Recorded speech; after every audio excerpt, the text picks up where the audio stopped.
All right. So I'm recording right now, matter of fact. I'm in the house. Rob Ross is in the house. I'm at the school. Yes, exactly. So this is APUSH 1.5. We had Tuesday. I don't know why I'm doing that. It's stupid. Um, Objectives for this video, which is probably going to be a couple of videos because I'm going to be, probably be going off, kilter here, so like that. So is that it's a follow-up from Tuesday's APUSH 1.5 for the other classes in third and fourth that did not, receive this, or you want to look at it again because we've been in the snow. Rob Ross, snowy movies. Is Wonder Woman snowy? No. Well, let me check here because I'm going to do the video here and everything. So Wonder Woman's not snowy. You're in a snowy movie that's not a movie that's like really about Christmas. Planes, trains, and automobiles. Nobody, none of these guys know anything about that. Yeah, I guess Wonder Woman don't see here, so they don't. Yeah, I think there's Ludendorff there, so like that. So what about the Revenant? Good stuff. Revenant is like I said again, snowy, but I do have the snowiest movie that's probably like coming up here in a second. So like that. Seriously, I think the snowiest movie, and I think you probably saw at least some of it or heard about it. Is Hang on a second here. So like that. So my slow computer here, like saying, I was trying to. Strikes Back. That's what I was thinking about, like doing. That's an obvious one. That's a good one. That's what I was thinking about. The Hoff and like again everything that'd be snowy. So here's some of the Revenant here. It's not. You get some snow. Wasn't that movie with Jim Carrey, Eternal Sunshine of the Spotless Mind or whatever? Eternal Sunshine, the Spotless Mind. So I haven't yeah. seen that one. Now to me, and you just brought up the right person yesterday about this, about the Snowiest movie. I'm going to show them a few clips of this and everything. Is the Hateful Eight. Tarantino. Good I stuff. mean, so snowy. Scott being snowed in. It is so snowy. Look at this. It's just like, I mean, it's Wyoming. I feel like it's right there. Oh my God. Right now. Yeah, I'm recording right now. So like that. But I'm going to get into like, the objectives on. But that is one snowy movie. All right, enough of all that. Sorry about that. I know you guys are like, just get to it, like I said, Mr. Price. All right, here we go. So this is a time. This is really kind of starting here with this PowerPoint. 1920s is a time where if you went back in time, you probably would feel like, hey, I'm okay. I can exist here and I can survive. Unlike the 1890s, even maybe the early 1900s. Because you actually say, hey, Coca-Cola, Jello, there's some, borax, some cleaners. You actually, hey, there, I got an advertisement for a popsicle. And for you guys, because none of you smoke, hopefully, like again, at least cigarettes. But anyway, Camel, like again, so you get those cigarettes there. And you actually say, hey, there's a Model T. There's a camera right here. So there is even a Hoover vacuum cleaner. I actually think that's a later model that I got off the net there because actually the vacuum cleaners were big, they were bulky, they were loud as heck, but very effective. Radio, telephone, even a handheld kind of like what they would not call a video camera, but kind of like a film projector kind of like recorder. And that's what she's holding up right now. So the main word that you need to think of, and you need to copy this down or you need to just kind of remember this, is modern, modernity. Like again, so modernity is how you pronounce it. Modernism. This is what's prefaces about the 1920s. It is what's modern at the time. You see it in the art. It's not as like, just portraits. It's not Victorian. It's not romantic. It's not realism in a way. It's a new kind of skewed look at art. This is kind of like the birth of like this kind of cubism, this kind of not so much too abstract, but this thing about like new ways of doing things. And I have 10 characteristics of modernism that's coming up. You can either just listen up right now or you can do whatever you want to do. So hopefully you clones all right, taking notes. All right, first one is this: independence. This is one of the best ones right here because you have a woman with the car. And what did it do? It frees her up. All right. She can drive. She can, drive away. You can go 3 or 4 miles. You can go even more miles, like, outside. And you can be independent away from the household, away from the husband, away from the children. And also, too, in a way, some people want to say, like in the Henry Ford videos, kind of promiscuous, too. You can drink in here, all right? So nobody's thinking about drinking and driving. Nobody's thinking about like, DUIs, anything of that nature. And also you can have your affairs in here, if you know what I mean. Let me get to the next one. It is urban. It is definitely not rural. This is when you talk about modernism. It is the cities. It is Philadelphia. It is Los Angeles. It is like, the East Coast. It is Boston. It is, of course, New York. It is Midwest Chicago, but it's a urban kind of like, kind of movement here about modernism. It's fast paced. You see those little like films that are sped up about like all the people moving, the cars going on there. But it is that if you want to see a thing about this becoming more modern, people are moving faster, people are doing things faster, unlike North Carolina where I'm standing in line, where people are having conversations while I'm just trying to get my chocolate frosted flakes. And it's just more slower down here. That ought to tell you right there. So modernism is fast paced.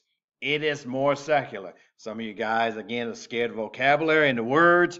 So secular means non-religious. It's not totally a-religious, which some of you are going to start thinking like, well, in the 20s, that's when they were like, for abortion, they were for like, birth control, they were for like, not going to church, people in the cities, they didn't believe in God, atheism grows. False, false, false, false.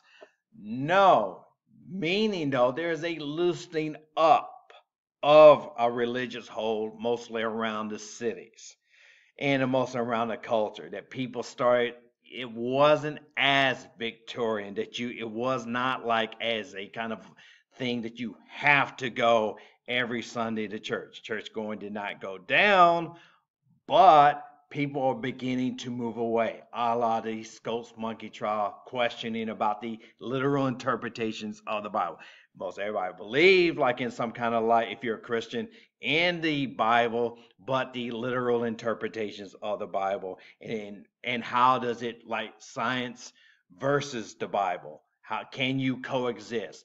For a lot of people, they're like, the kind of our former progressives, the people moving in the 20s, people like Freud, people like Hemingway, it says, yes, they can coexist. And matter of fact, I'm more kind of like, into the more this scientific, philosophical pragmatism that's going on here in the 1920s. So more secular.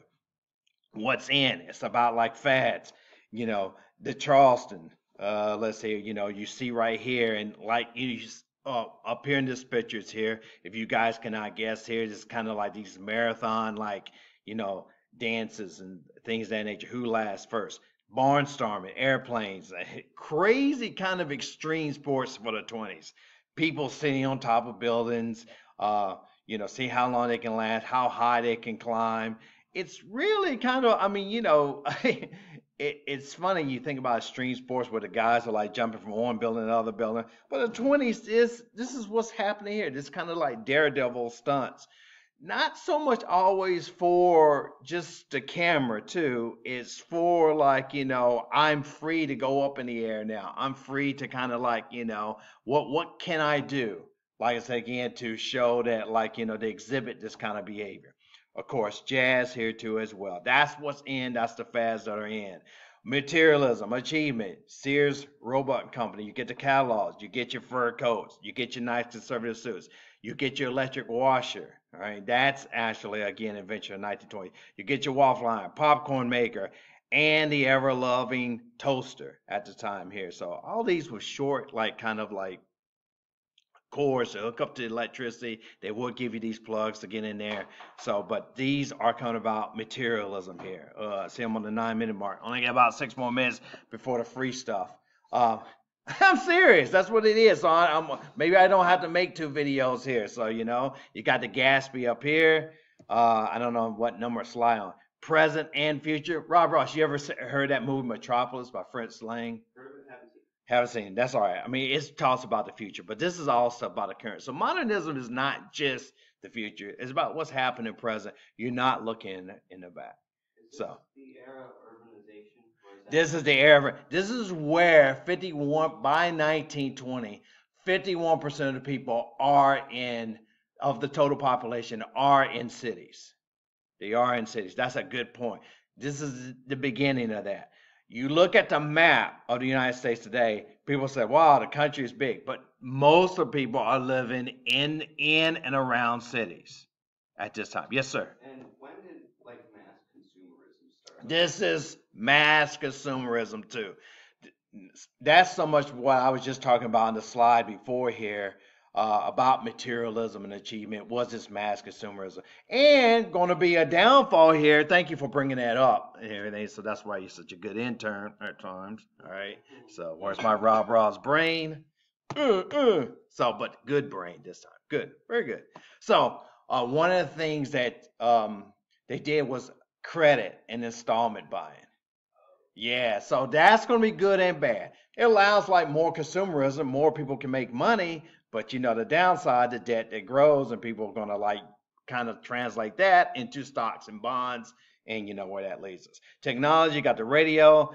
A couple of last two things here is kind of goes with literature, self-consciousness. You got your Hemingway, you got your Fitzgerald, you got your Sinclair Lewis, just to kind of show you kind of Hemingway.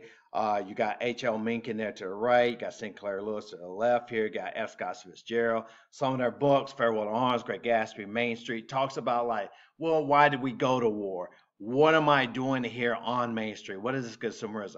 I'm rich. I'm Gatsby, but am I fulfilled? Do I have love? Those things and even irony and kind of paradoxes. Like you see this quote by H.L. Mencken, the urge to save humanity is almost always a false front for the urge to rule. All right? So it is almost like that too. Now, anti-modernism. Just almost the opposite of everything that's in the city. You see this kind of portrait, Grant Wood American Gothic, which came later. It's not a 1920s portrait, but farmers, country people, by the way, in the 1920s, even though most of the population is in the cities, most people know of a farmer or kind of know that, like, they are farming or they know of somebody that's farming at the time. So it's really still, again, very pervasive, small farming, medium-sized farming is going on here. Productivity has increased. We'll talk about some of the downfall, but their values is not fast paced. It's slower paced. Their values are traditional. Their values are like, again, the good old days and everything. So you see the rise of the Klan because they're nativists. They're worried about Catholics. They're worried about Jews. They're worried about the immigrants here. They're also for reform too as well. Billy Sunday, evangelist preacher, get back to these values. It's almost the third great awakening, if you would like to label that. You don't usually see that in history books. Amy McPhee. This is anti-modernism. 1920 South. You might be surprised. Reform. The textile mills, they want to get rid of child labor. It's bad. It's not, it goes against God and tradition and family values. So don't do that. This kind of convict labor system where corporations and businesses, not so much corporations now, but at least businesses will contract this labor, and they say, we're going to outlaw this. Renewal, you got roads, you got electricity, and you got textile mills. Incidentally, they're going to actually start going for tariffs. I think I can make it. Southern Business, Camel Cigarettes, Coca-Cola, from Atlanta, Georgia, Camel Cigarettes, R.J. Reynolds. This goes from, an American Tobacco Company, James B. Duke. White cigarettes cater for women. Why? Not only that you like it's for the new woman, but also to smoke instead of eating all those sweets or bad foods to you. Slim was back in the 1920s. The South, nevertheless, still, de jure segregation, disenfranchisement, highly stratified racially. 1920, out goes Wilson, elected Warren G. Harding, Republican, return to normalcy. Two guys you need to remember, Andrew Mellon and Albert Fall. Andrew Mellon, Secretary of Treasury, Albert Fall, Secretary of Interior. It's going to take a fall. What do I need to know about the presidents of the 1920s? This is it. Anti-progressive, supply size economical, laissez-faire.